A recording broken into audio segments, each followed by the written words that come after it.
Hello viewers, welcome back to my channel. నేను మీ వెన్నెల. ఈరోజు మనం ఉసిరికాయ పచ్చడిని ఎంత ఈజీగా అండ్ టేస్టీగా చేసేయాలో చూసిద్దాం.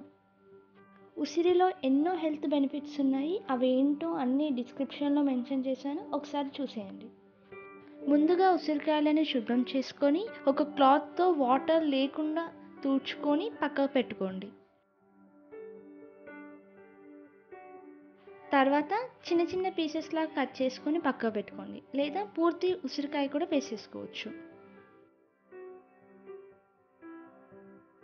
మనం చేసే ఉసిరికాయ పచ్చళ్ళలో పచ్చికారం వేస్తున్నాము, అంటే ఎక్కువ రోజులు నిల్వ ఉండదన్నమాట. అందుకని కొద్దిగా చేసుకోవడం బెటర్. నెక్స్ట్ చూపిస్తున్న విధములో పచ్చిమిర్చిని కట్ చేసుకోండి.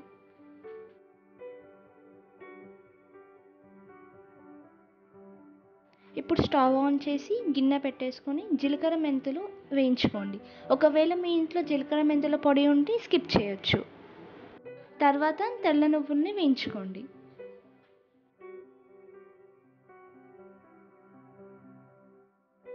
అదే గిన్నెలో ఆయిల్ పోసుకొని ముందుగానే కట్ చేసి పెట్టుకున్న మిర్చిని వేయించుకోండి.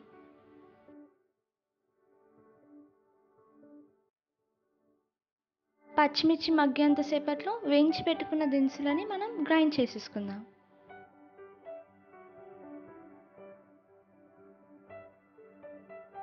ఉసిరికాయలకు తగ్గట్టుగా మాకు 2 వెల్లుల్లిపాయలు పట్టాయి. దాంట్లో ఉప్పు వేసేసుకొని గ్రైండ్ చేసుకుందాం. పచ్చిమిర్చి బాగా మగ్గాయి కదా, ఇవి ఒక గిన్నెలోకి పెట్టేసుకుందాం.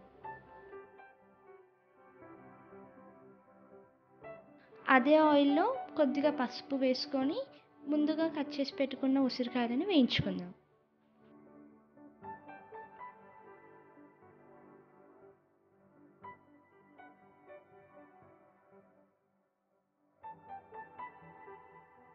ఉసిరికాయలు అలా సాఫ్ట్గా కట్ అయ్యాయి అంటే మనం వాటిని వేరే దాంట్లోకి షిఫ్ట్ చేసుకోవచ్చు.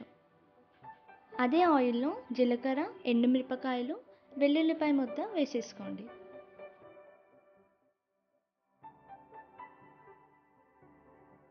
అలా వెల్లుల్లిపాయ ముద్ద వేసామో లేదో వాసన అయితే అద్భుతంగా వస్తుంది. ఆయిల్ కొంచెం చల్లారాక ముందుగానే వేయించి పెట్టుకున్న ఉసిరికాయలని, పచ్చిమిర్చిని, పొడులను అన్నీ వేసేసుకుందాం.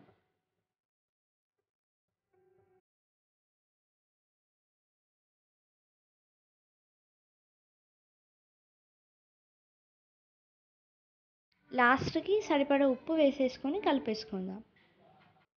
నోరు ఊరించేటట్టుగా ఉంది కదా, టేస్ట్ అయితే చాలా బాగా వచ్చింది. మీరు కూడా ట్రై చేయండి. ఇలా మా అమ్మకి తినిపించే వీడియోని నేను క్యాప్చర్ చేశాను.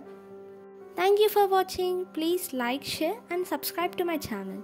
ఇలా ఉసిరికాయ పచ్చడి అనగానే గుర్తొచ్చే ఏమైనా మెమొరీ ఉంటే కామెంట్ ద్వారా షేర్ చేసుకోండి.